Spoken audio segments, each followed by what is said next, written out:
Project assignment எதுவுமே பண்ணலை. இங்கிலீஷில் ஒன்றுமே ஒழுங்காக எழுத தெரியல. நீ எல்லாம் எங்கே உட்பட போற? Get out from my class. என்னடா எது பார்க்குறாங்க?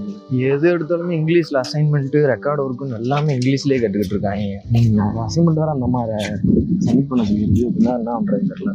இதுக்கு நடுவில் எக்ஸாம் வேறு வருது, என்ன பண்ணுறது ஒன்றும் புரியவே இல்லை. என்னாச்சுன்னு தெரியல. ஏன் இப்படி உட்காந்துருக்கேன்? என்ன மச்சாச்சு? ஏன் சோகமா இருக்க? ஏன் மச்சான் ஒரு மாதிரி இருக்க? என்னடா ஆச்சு? இல்லையா காலையில் இந்த கிளாஸ் இப்போ காலக்கானா இங்கே வந்து உட்காந்துருக்கா? என்ன சொல்கிறேன்னே தெரியல மச்சான். ஸ்கூலில் படித்தது எல்லாமே தமிழில் தான்டா இருந்துச்சு. இங்கே வந்து பார்த்தா எல்லாமே தலைகீழாக இருக்குடா. என்ன பண்ண போகிறேனே தெரிலடா.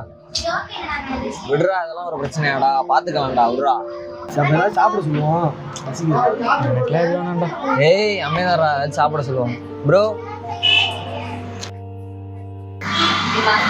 Welcome bro. நான் சொல்ல மாட்டேன். What you like to eat? என்ன அது இங்கேயுமா இங்கிலீஷு?